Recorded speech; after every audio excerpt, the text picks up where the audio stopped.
Are you now feeling the pressure? Because I think there's a petition that's currently Your approval online ratings have dropped. 1.9 people who want the election to go again. It's now Is it 2 million now? It's now just over 2 million. Do you feel the pressure?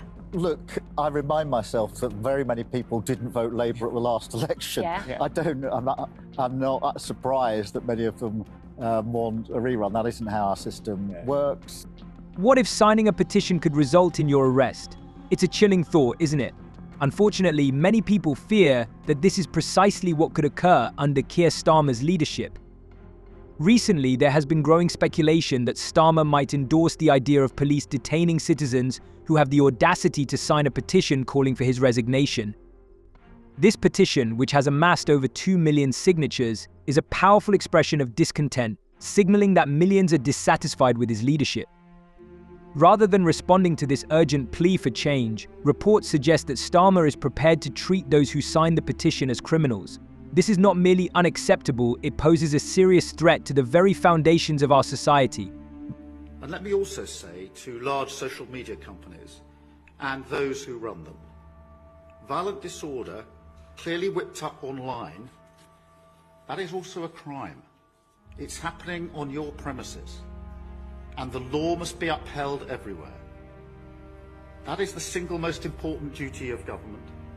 Service rests on security, and we will take all necessary action to keep our streets safe.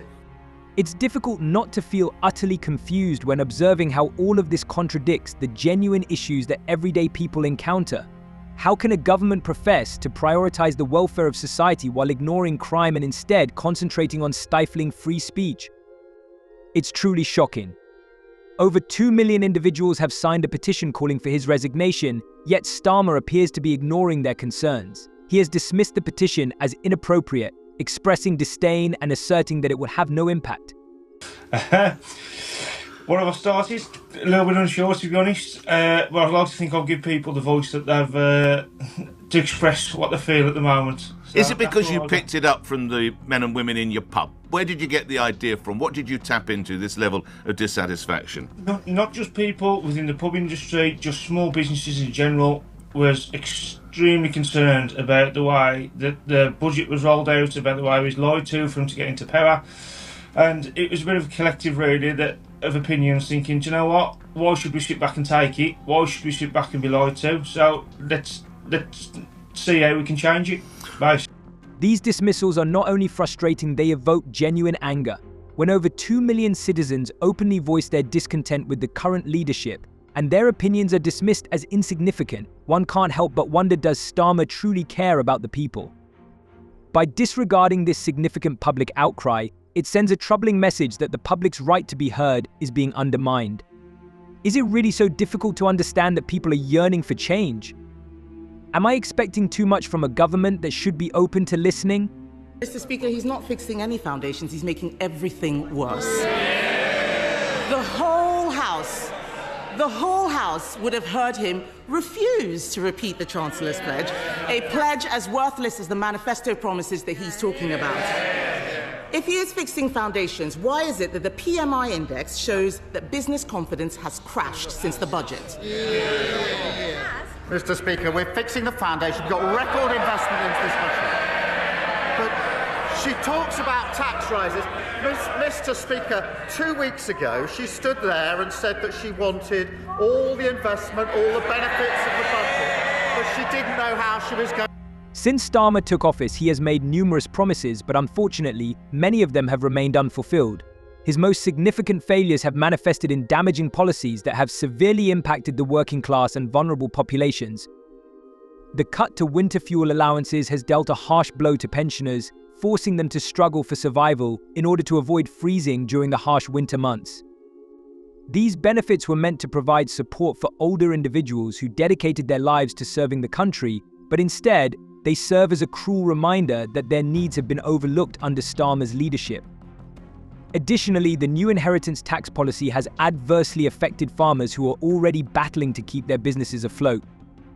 They now face crippling tax increases on properties and assets that they have worked tirelessly to pass down to their children, all while hoping for a brighter future for the next generation. This policy impacts not only the wealthy but also workers and those already on the brink of financial disaster. Well, Kier Starmer is apparently threatening to give everybody a respect order that has signed the petition. But how can the public change their perspective? What right does she have to redirect the course when she sees that things are going awry? Starmer appears to believe that his election marks the end of the discussion, as if nothing else is relevant afterward. He seems to dismiss the millions of dissatisfied citizens, claiming that their voices no longer matter because they have already expressed their opinions at the polls. His stance is straightforward: you voted, and that's that. But can leaders really disregard those they represent simply because they have won an election? Democracy cannot operate in this manner. If leaders believe they can isolate themselves from society once elected, what becomes of the very essence of democracy? What a respect order is, and I'm going to read it to you. A respect order is meeting a manifesto pledge to crack down on all anti-social behaviour. The new respect order will give the police and local councils the power to ban prospective offenders from town centres drinking in public spots such as high streets and local parks. And it will also stop perpetrators from, undertake positive rehabilitation, and failure to comply with the respect order will be a criminal offence. Police will have the ability to immediately arrest anyone who is breaching the respect order. So in other words, he's saying that we're being antisocial by signing. Kier Starmer has faced criticism for allegedly labelling the British public as antisocial for voicing concerns about freedom of speech. This backlash comes amid broader discussions about the government's stance on free speech, with many feeling that Starmer's approach undermines democratic principles. Critics argue that dismissing public concerns after an election can lead to a dangerous precedent where dissent is viewed as a challenge to authority. If Starmer perceives a large segment of the population as antisocial merely for expressing their views, it raises serious questions about his commitment to upholding freedom of speech. This situation not only highlights issues surrounding the petition, but also reflects a troubling tendency to equate dissent with a threat to his power. And if we all carry on signing the petition, we can be arrested because it's antisocial. What a load of shit. Honestly, I cannot believe what I am reading. But it says there, it's also where people have caused misery to local people. Yeah. But he's causing misery not locally, nationally. So this is, I think personally, that we should put a petition forward and get it signed by as many people as possible to call a respect order on Kier Starmer. Yeah. What's your opinion, girls and boys? Shall we do it? Shall we put the lead up? There's another section that says a respect order will give police and councils the power to crack down on repeated antisocial behaviour. So in other words, we're not allowed to have a say. What he says goes. The next part may surprise you and raise questions about how far Starmer is willing to go to stifle criticism. He isn't merely dismissing petitions and public protests, he is reportedly engaged in a full-blown assault on freedom of speech. Alarming allegations have emerged suggesting that Starmer is targeting social media, particularly the X platform. While disagreeing with online opinions is one thing, attempting to silence those voices is entirely unacceptable. Just imagine an elected leader instructing a billionaire tech mogul on how to manage online discourse. The message is clear: if you dare to speak out against him, especially on social media, you could face serious repercussions. Critics label this an outright attack on free speech and caution that it establishes a perilous precedent for the future. The notion that someone could be arrested for sharing their opinion on Twitter simply because it contradicts the Prime Minister's views is genuinely frightening. We are just got to be little sheep that follow behind him and do as we're told. Well, okay, Starmer, place a respect order on me because I don't see what I've done wrong by signing a petition. Yeah, and you might as well do it on the other two. But the situation doesn't stop there. Alarming reports indicate that Starmer appears willing to take even more drastic measures against anyone who expresses an opinion he disagrees with. This isn't merely about engaging with the media, it's an attempt to control the very fabric of national discourse.